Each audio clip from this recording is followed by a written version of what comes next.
I think there's been a nice announcement in my perspective when it comes to Onyx. Now, let me explain why, even though nothing I say is financial advice, and even though I'm not telling anyone to do anything.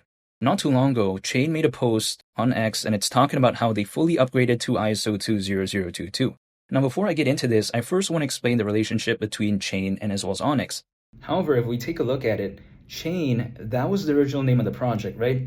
Then it rebranded to Onyx. Now, when it comes to Onyx, we see an aspect of DAO, which stands for Decentralized Autonomous Organization. So the way you take a look at it, it's a little bit more like community driven through that aspect. Now, what does DAO even mean? Again, DAO.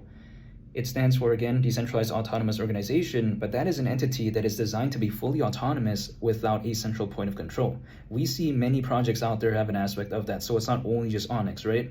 But then with all that being said, people may be thinking, okay, how does Chain as an entity, what does that even still have to do with something like Onyx? Well, here's the thing. Chain is still trying to utilize Onyx, at least to my understanding. So, I mean, if that does pretty okay, wouldn't that hypothetically indirectly kind of benefit something like Onyx? But that's just the way to take a look at it. Now, the immediate effects may not really be that noticeable, but years down the line, maybe months, it could be a totally different case, which is why I would consider this to be a pretty nice announcement to me, because if we take a look at ISO 20022, that right there is currently being used by many financial institutions from around the globe for something called inter-organizational data exchange. So it's already very widely used.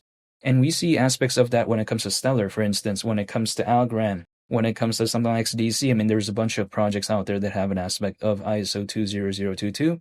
So I do like seeing this because for a project to kind of really say that they're focused on payments and global trade and finance, sometimes the general consensus within this space is that, sometimes people do want to see that aspect of, again, ISO 20022. So when I take a look at something like this, I am very, I would say, happy because for quite a while, everyone was saying, what is Onyx doing and all this? They're not really doing anything. Take a look at Goliath, their supposed they want blockchain. No one's really caring about it. Well, it's still in the test net, right? I mean, they're still waiting for the mainnet next year in Q1 of 2026, but I'm just saying, when it comes to this, I find this very impressive.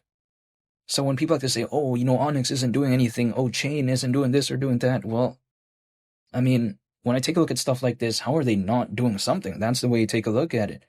Not to mention, when it comes to their layer 1 blockchain, we have to take a look at the aspect of EVM, or should I say Ethereum Virtual Machine.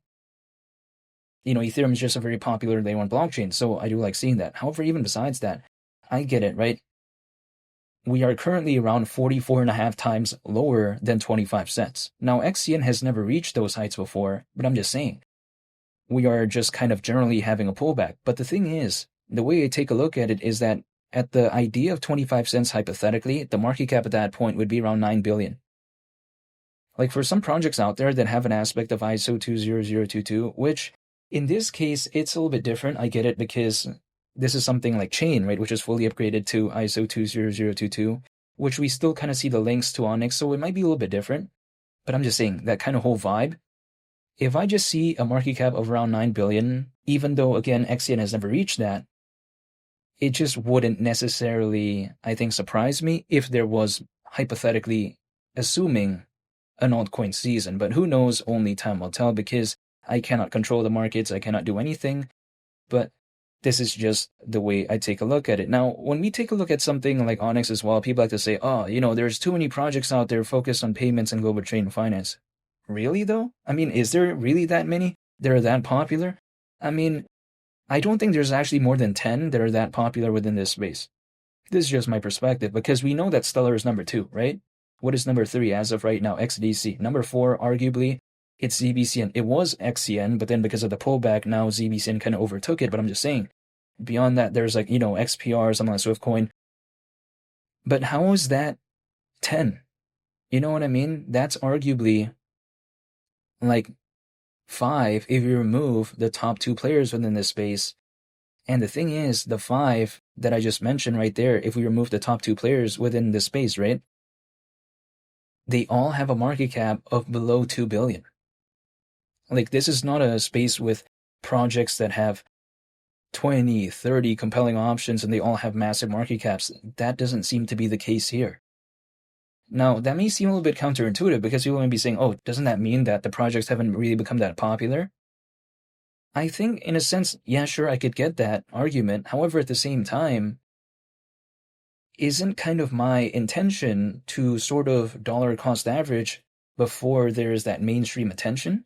I mean, if I take a look at the space of payments and global trade and finance, it's very well known. It's very like kind of popular, right? But then there just historically hasn't been that many projects within that space that are that popular. Now there's beginning to be this emergence of projects that are kind of alternatives beyond a stellar, for instance, but then actually have somewhat of the same vibe of payments and global trade and finance, but then not like a microcap, and then the market cap is still pretty okay. Because even if I take a look at XCN, the market cap as of right now, it isn't like 10 million, 50 million. It's still well above 100 million, right? So it's not a small project by any means. It's had a big pullback, but the thing is, it just hasn't become like a small project, in my opinion. It was once kind of a small project, but not really anymore, even despite the pullback. And the thing is, people like to say, oh, take a look at something like ZBCN, which historically has never reached the great heights in which XCN has, right? Because we take a look at XCN, at one point the market cap was around 1 billion. ZBCN, even at its like most recent kind of peak that we saw, the market cap was around 500 million, right? So XCN actually at one point is even around 2 times that. But the thing is, ZBCN has held a lot stronger than something like XCN.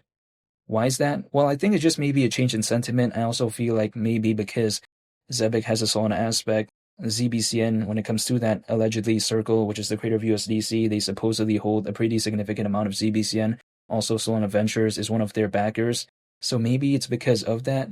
But I think I just still don't want to ignore something like Onyx because I've seen what it's already done before. And keep in mind, XCN reached those heights before without altcoin season, without, news like this that I just mentioned, and also on top of that, without really kind of this sort of understanding of maybe what Goliath, their layer one blockchain, could be, right? Because there was no testnet back then. You know what I mean?